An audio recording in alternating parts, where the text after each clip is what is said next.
Hi Leute, ich möchte euch heute das Logitech Craft Keyboard vorstellen. Das ist die teuerste Tastatur, die Logitech momentan anbietet. Die kostet normalerweise 200 Euro.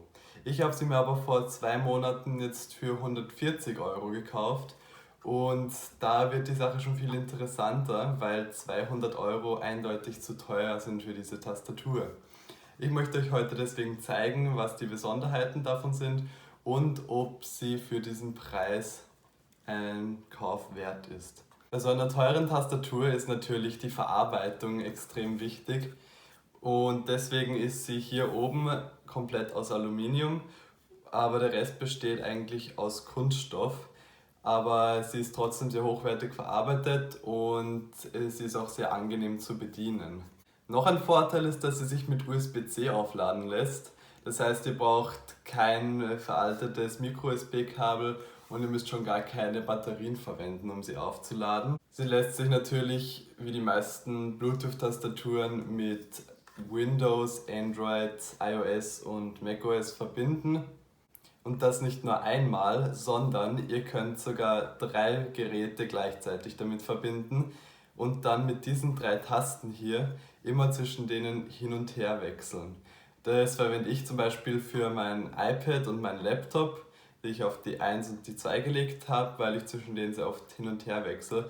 Deswegen ist es ein sehr praktisches Feature für mich. Dann sind hier noch 2 interessante Tasten und das ist hier einmal eine Taste, um den Taschenrechner zu öffnen und eine, mit der ihr Screenshots machen könnt. Die Screenshot-Funktion, die funktioniert auch bei iPad und bei Windows. Die Taschenrechner-Funktion funktioniert logischerweise am iPad nicht, weil das keinen eingebauten Taschenrechner besitzt. Kommen wir aber zum interessantesten Teil der Tastatur. Und zwar ist das der Drehregler, den ihr hier wahrscheinlich schon gesehen habt. Was kann dieser Drehregler? Also normalerweise könnt ihr damit die Lautstärke verstellen, indem ihr ihn dreht. Oder ihr könnt Musik fortsetzen und pausieren, indem ihr draufdrückt.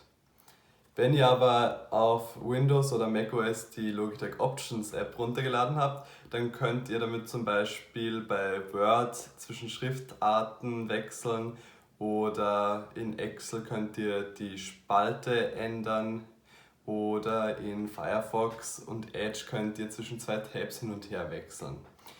Das sind alles eigentlich Funktionen, die man genauso gut mit der Maus problemlos machen könnte.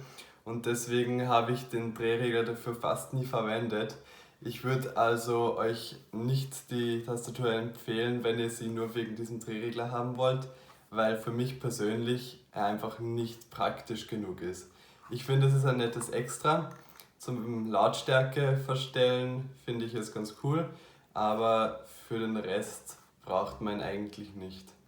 Es gibt nur ein Problem mit der Tastatur und das ist die Hintergrundbeleuchtung.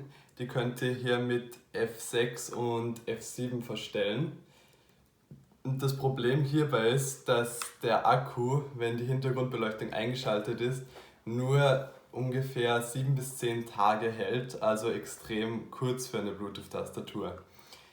Deswegen solltet ihr die am besten ausgeschaltet haben, weil dann der Akku laut Logitech sogar circa 2 Monate halten kann. Ich habe am Anfang die Beleuchtung immer angelassen und bin nie besonders lange damit ausgekommen. Ich habe aber jetzt die Hintergrundbeleuchtung dauerhaft ausgeschaltet und der Akku ist bis jetzt noch nicht ausgegangen. Also hoffe ich mal, dass Logitech da recht behält und der Akku wirklich jetzt länger hält. Ja, zusammengefasst kann man also sagen, es ist eine sehr hochwertige Tastatur. Die 3 Tasten finde ich besonders praktisch, um zwischen den Geräten hin und her zu wechseln. Der Drehregler ist eher nicht so wichtig, aber ein nettes Extra. Sie ist sehr hochwertig verarbeitet, lässt sich mit USB-C aufladen. Also eigentlich gibt es hier fast keine Kritikpunkte. Ich würde euch nur empfehlen, sie nicht für 200 Euro zu kaufen, wenn ihr sie wo seht, sondern noch zu warten auf irgendein Angebot. Dann bekommt ihr sie vielleicht sogar noch billiger als ich. Und zwar für ca. 120 Euro, denke ich mal, dass man sie in den nächsten Monaten bekommen wird. Ich hoffe, euch hat mein erstes Video gefallen. Es werden hier bald noch mehr Videos auf dem Kanal kommen. In der Zwischenzeit könnt ihr ja auf meiner Seite bittime.news vorbeischauen. Dort lade ich regelmäßig Kurzartikel hoch. Ich hoffe, ihr seid beim nächsten Mal wieder dabei und bis dahin, tschüss!